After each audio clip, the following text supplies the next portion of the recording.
Having 10 grand in the bank in this economy is a lot, but with loads of expenses to sort out, how does one go about spending it without going broke? 10. Eat out less. Do you frequently eat dinner out, grab breakfast on the fly, or depend on delivery for lunch several days a week? If you're a big fan of eating outside, you'll discover that those restaurant bills have a significant impact on your finances. What you can do to correct that is to adopt the habit of cooking more meals at home. If you dine out less frequently, you'll save money and have more control over the nutritional value of the food you prepare. While I don't mean to discourage you from dining elsewhere, a lot of unhealthy substances can be found in restaurant meals. When you eat from a takeout box, you also miss out on a lot that is not included in the dish. You have complete control over what goes into your food when you prepare it yourself from fresh ingredients. So just find time to relax and cook in the evenings instead of buying outside. Make out space in your schedule and check up food ideas online. And I can assure you you'll find something that is less expensive and nutritious. 9. Thrift shopping. I'm sure you've been to a second-hand store before. Perhaps you went there thrifting for a Halloween costume or a cheap-looking winter jumper. But the thing is, you don't have to wait till these two occasions come up before you make a stop at your local second-hand store. There are loads of benefits that come with thrift shopping all year.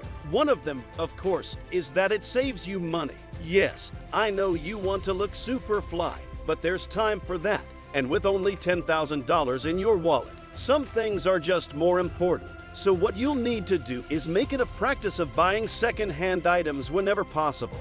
It allows you to save money without having to give up much. You should also seriously take into account buying used kitchenware, home decor, furnishings, school supplies, or even a car. Remember, buying something new means paying full price. However, buying secondhand can result in significant savings even when you are sacrificing quality. Who knows, you might get lucky and find something really nice and affordable. For instance, if you really need a new pair of jeans, go to your local thrift store. Take your time, and you might be able to discover name brand alternatives for a lesser amount of money. 8. Set a purchase limit. Most times, we're guilty of buying stuff we never planned to and don't really need. It is called impulsive buying. To prevent impulsive purchases, the best thing to do is to give yourself a purchase limit. So how do you go about this? You simply need to write down the items you want to get and promise yourself that you will only buy them if you still need them after a week or a month. When you do this, you will realize that the urge to buy needlessly slowly fades away. And if it doesn't, it may offer you time to consider alternative, cost-effective options like thrift materials. One other thing you'll find out is that by employing a waiting period, you will become more satisfied with the items you eventually purchased because you took your time to think about them before taking the jump and investing your money. 7. Buy quality items. While it is understandable that you buy cheap in these trying times, it is preferable to go all out for quality, especially if you want to use a particular product for an extended period of time. What I'm saying is cheap, stylish clothing from fast fashion labels, second-hand shoes, or furniture made cheaply with fragile materials may save you money up front, but they are not a good investment and may even cost you more in the long run. Rather than buying what's cheap or trendy, invest that money in high-quality goods that you'll enjoy throughout the seasons. But bear in mind that this form of purchasing is more expensive up front, so you'll need to be picky and clarify your priorities before purchasing. For example, when the cold weather starts to bite, you consider spending on one high-quality sweater instead of something fashionable as you normally do. Over time, you may discover that limiting your purchases and reducing your assets to fewer but higher quality products will help you save a lot of money while still providing you with satisfaction. 6. Use the library. This one is for the bookworms. If you routinely buy new books, rent movies, listen to audiobooks, or attend expensive events, using your local library could help you save money. Whatever you enjoy doing for fun, consider your library a community hub where you can acquire what you want without spending money. Think of it this way. Instead of throwing money around, You're basically using the library as a way to escape the financial demands of social gatherings, to make it easier for folks in the community. Many libraries have partnered with regional community and cultural institutions to allow you to utilize some of their facilities free of charge. So depending on where you reside, using your library card to enter free streaming services, classes, meetings, and online museums is something you can do in your spare time to ease away the boredom. So find out what discounts or freebies your library entitles you to. Contact the branch closest to you. 5. Pay with cash. We'll get to that in a second. I have a favor to ask of you.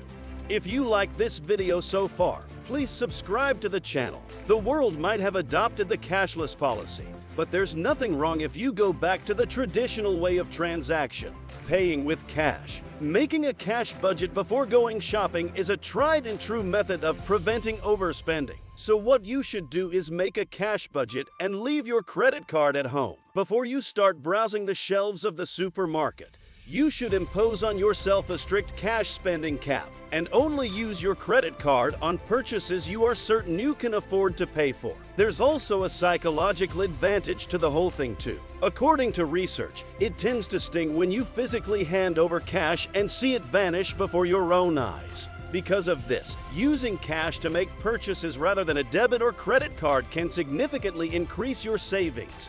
You're less inclined to part with your money if it hurts. On the other hand, using a credit card feels less authentic than using cash because you aren't seeing your actual bills disappear. That explains why it's so simple to casually swipe a card and overlook a purchase. 4. Staycation. Now, I know you have a dream destination in mind you intend to visit, but just as you'll agree with me, traveling is quite expensive, especially when you include lodging and other activities. A vacation to a well-known location may quickly cost thousands of dollars. What you can do instead to save money is take a staycation and get some of the same relaxation and rejuvenation. Renting a nearby vacation home like Airbnb or Vrbo. You can also take advantage of cheap getaway options, including hiking, cooking at home, visiting a lake or beach, hosting game evenings, and more. So instead of traveling, staying home will help your staycation stay within your budget. Just be sure to completely disengage from work and make time to relax a priority. If you're seeking adventure,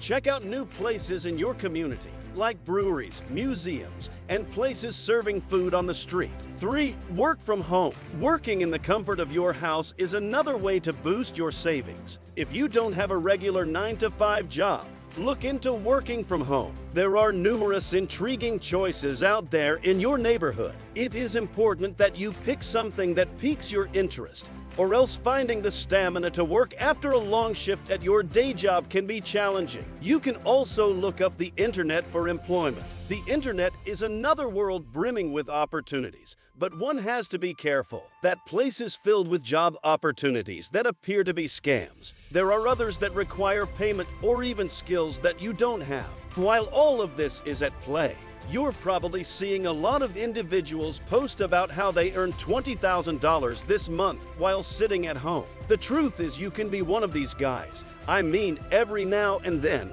you read true stories about how people's lives were transformed by the best work-from-home employment. You're aware that it's feasible, but how? It's up to you to take your time and do a thorough search of the web to locate what will serve you best. 2. Source for free alternative. The world is brimming with abundant free materials.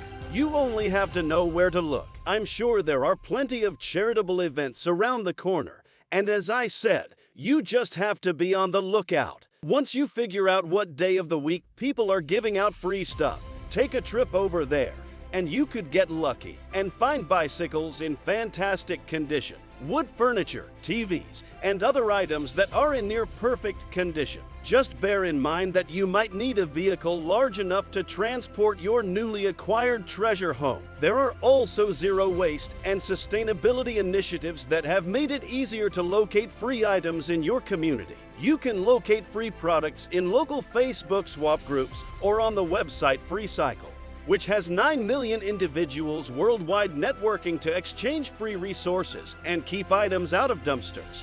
1. Cancel or delete subscriptions. When you do a review of your finance sale, you'll probably discover a few subscriptions you're paying for but never use. I'm talking about the likes of Netflix or gym memberships that are frequent budget busters. If you don't use them, just do the needful and withdraw your memberships and subscriptions. If you can get by with free alternatives, do so. For instance, you can keep in shape without leaving the comfort of your home by watching free exercise videos on YouTube in place of exercising at the gym. And subscribing from email lists that encourage you to make purchases is also a smart idea. Unsubscribe from such email lists if you can't help yourself from making a purchase when you see a $5 coupon in your inbox. When you're ready to buy something, you can quickly search online for the best discounts or coupons. $10,000 is a large sum of money. After learning how to control your spending, what do you think is the best option for you?